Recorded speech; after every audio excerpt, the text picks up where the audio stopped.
And this is where it all comes together. Not quite in the home stretch yet, but we're getting there. Barbary Coast, issues 52 through 55. This is where Hughie meets up with Greg Mallory and he explains to him how all this superhero shit started. We also learn that V will extend your life, but you're likely to wish that it wouldn't.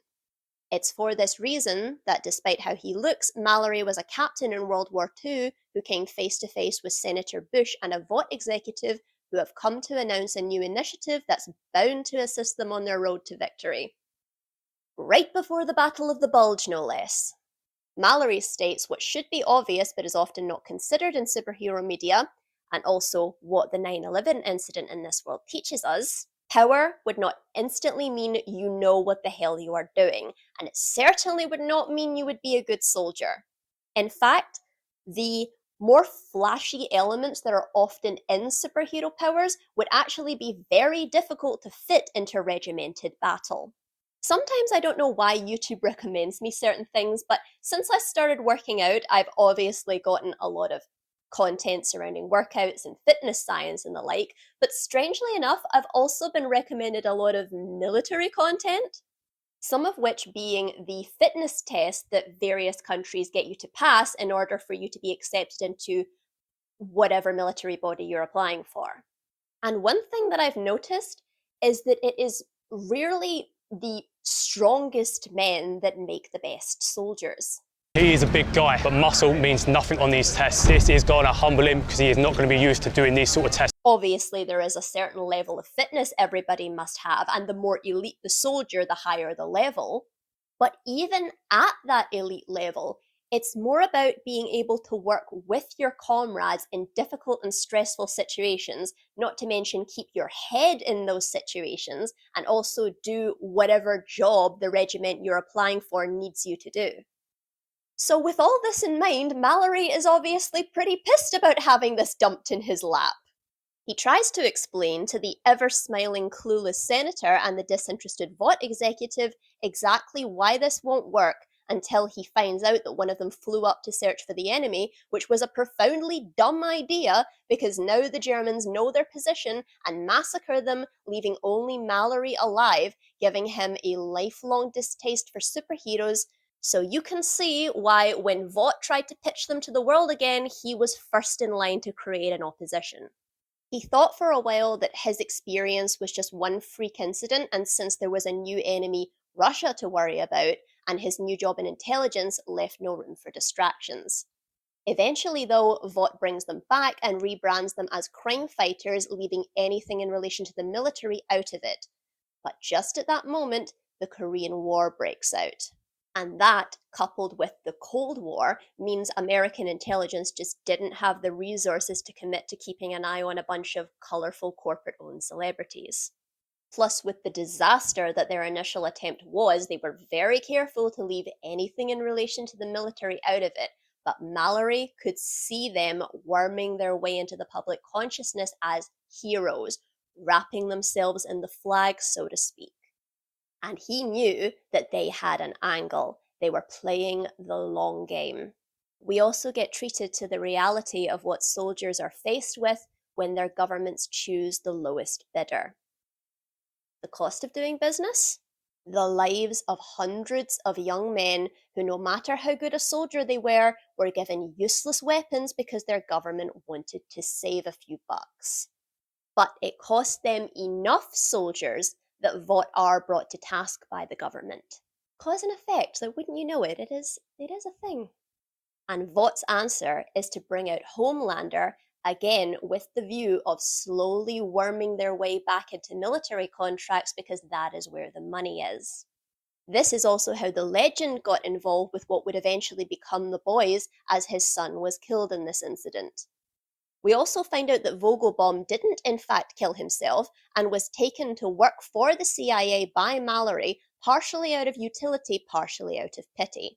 Again, keep the actions of government bodies in this comic inside your head, because this is why I'm forced to ask, what exactly is it you want to say, show? Who is it you think you're making excuses for?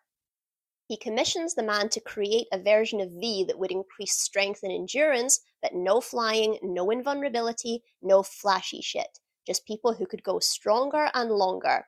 But he needed a test subject for this, and that's when he came across William Butcher. Mallory reveals that he doesn't know much more about him than Hughie does, and the reason he wanted him for the project is the same reason he suspects Butcher wanted Hughie.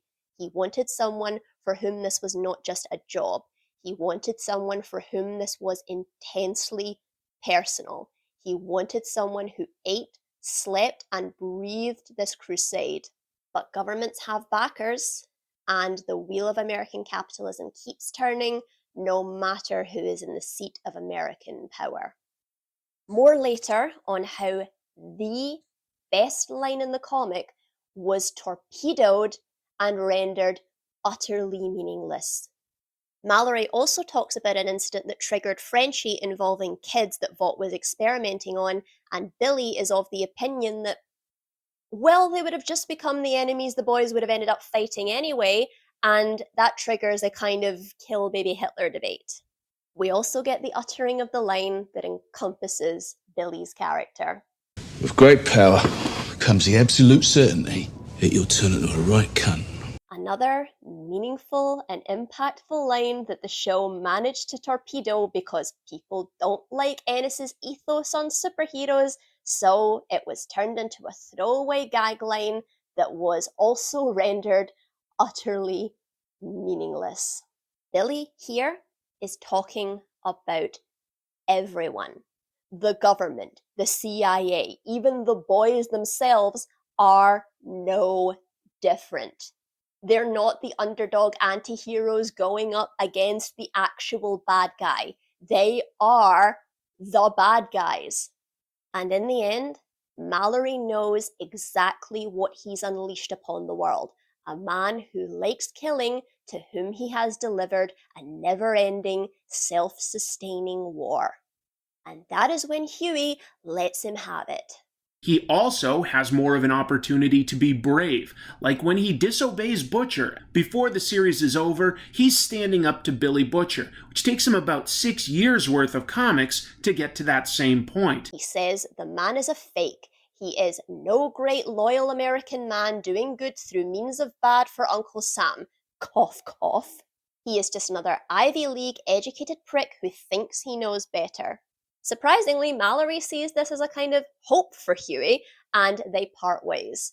Hughie goes back to Annie and confesses what he does for a living, telling her that she should remain hidden. Now is not the time to put on a cape and do the right thing. Again, Ennis, he's not subtle. He's not subtle. Don't know how you could have missed this. Don't know how people just keep getting this so wrong. It's right there. As we saw from Mallory's war stories, that often does more harm than good. And Mallory, despite what Hughie said, does know that his life has amounted to nothing but a cog in a conflict that kept the whole thing moving and cost many, many lives, including those he loved, and Billy should just put him out of his misery. This one is amazing. This one has to be my favorite of the lot because everything that has been building, the characters, the plot, the messaging, the themes, everything has just been building to this point. And now we know how this whole conflict between governments and corporations in the macro and the superheroes and the boys in the micro has all began and how this is eventually going to come to a head. And most importantly, how this affects people. Something that depressingly, as I say again, the show is utterly cynical about.